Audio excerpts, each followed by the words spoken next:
Hi guys, and welcome to another episode of the Ask Nugget Show, where I do my best to answer the community's questions with anything to do with cryptocurrency or blockchain technology. So this week the first question comes from Jeff, who's a big supporter of the channel, so thanks Jeff. What is the liquidity like on Radar Relay, and I guess in relation to all decentralized exchanges at the moment? So for those that don't know, liquidity just means how many orders are on their order book. So if you want to buy or sell a large amount of an altcoin, you need what's called liquidity. You can't just buy some small coin if there's not enough people selling or trading that coin. There's not enough volume, and that's the problem that is currently facing decentralized exchanges like Radar Relay. So I have done a tutorial on Radar Relay. I did interview the founder recently. The problem with decentralized exchanges at the moment is everyone knows that they're the future, and we're looking forward to using them. It's a lot safer to be able to plug in your hardware wallet and trade from that rather than depositing money or coins onto a centralized exchange or a website that can get hacked.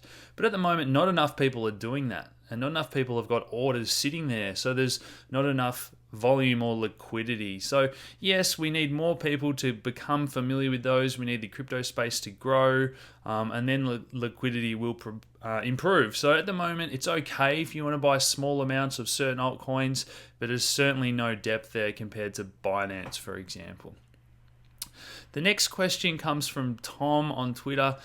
And Tom says, "Hi Nugget, I know you're a permabull in the long term, but what would it take for you to become mid or long-term bearish on the crypto markets, i.e. months or years at these lower prices?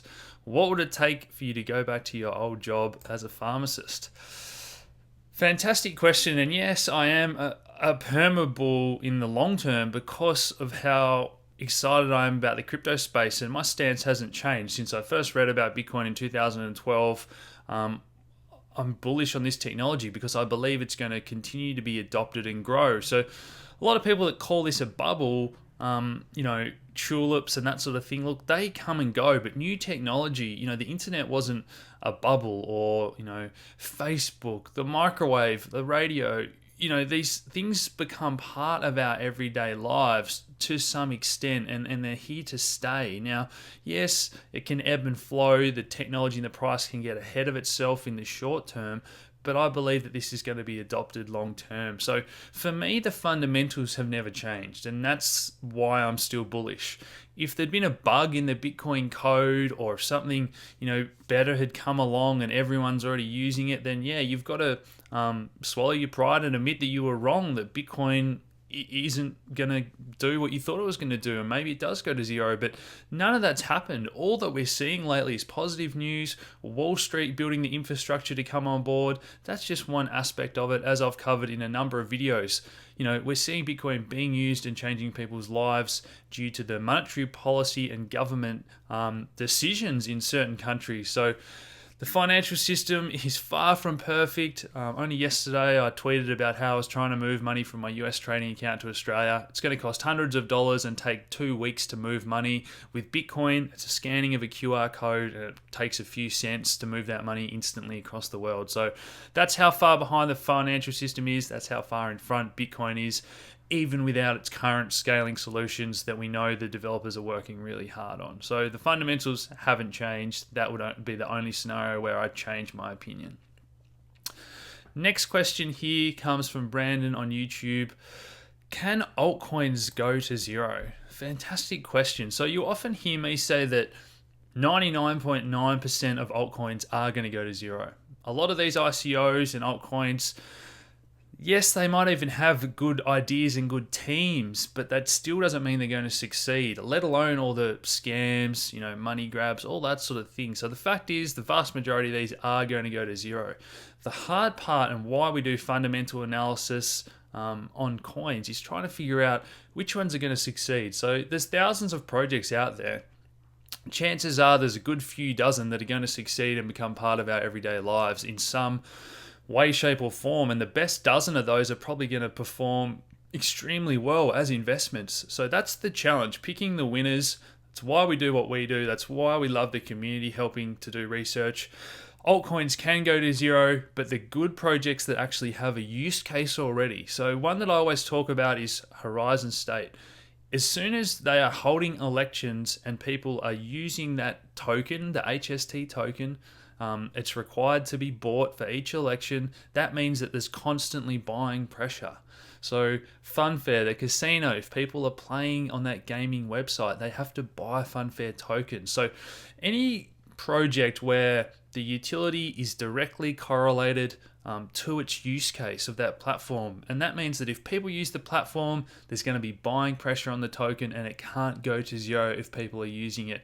The same really goes for Bitcoin or the Ethereum platform. If people are using Bitcoin to transfer money, if people are using the Ethereum network to run apps, it can't go to zero if there's a use case. So finding those coins that have a use case prevents them going to zero.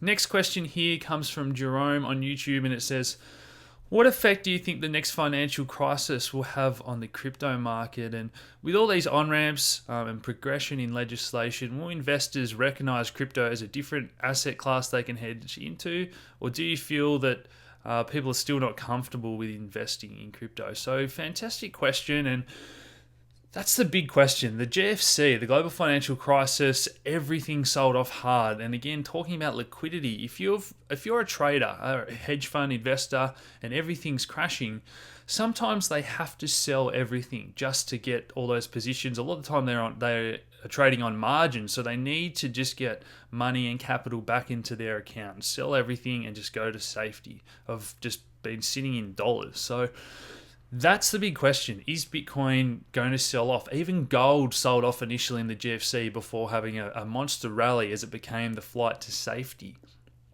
Ended up going up hundreds of percent. So Bitcoin at the moment isn't directly tied to those accounts. So yes, gold and all the gold instruments and derivatives were tied to the stock market. So when everything sold off, those same people had gold shares in their account and they had to sell everything off. At the moment, we don't really have Bitcoin in those people's accounts. So if they get really desperate and they've made money, maybe they need to sell some of their Bitcoin to add to that pool of liquidity in their dollars.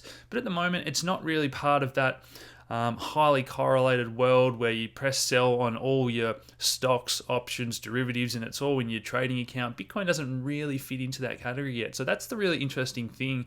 The other aspect is people want diversity in their account. So Bitcoin is an uncorrelated asset, but again, people don't know how it's going to perform. Investors like certainty. It's volatile. Are people going to run to something volatile? Maybe they do if Bitcoin's down 70% and stock markets are overvalued. So all that remains to be seen. But again, that's just that one use case. All these people in affected countries that are using Bitcoin as part of their everyday lives, or people that need to move money across borders, they're all still going to use Bitcoin regardless of what's happening in the stock market. So there's always some level of natural intrinsic demand that supports the price, just like we spoke about in that previous question.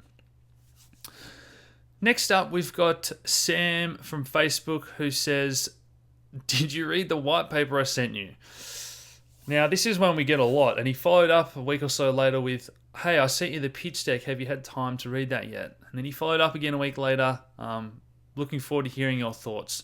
Now, guys, we get plenty of these messages during the bull market, and we must have been getting at least a dozen of these a day where people just send you a white paper and say, hey, mate, just read it and give me your thoughts. And unfortunately, guys, we don't have time to read them all is the reality. So if you head over to nuggetsnews.com.au, we do have a contact form where you can fill it out if you're trying to get in contact with us.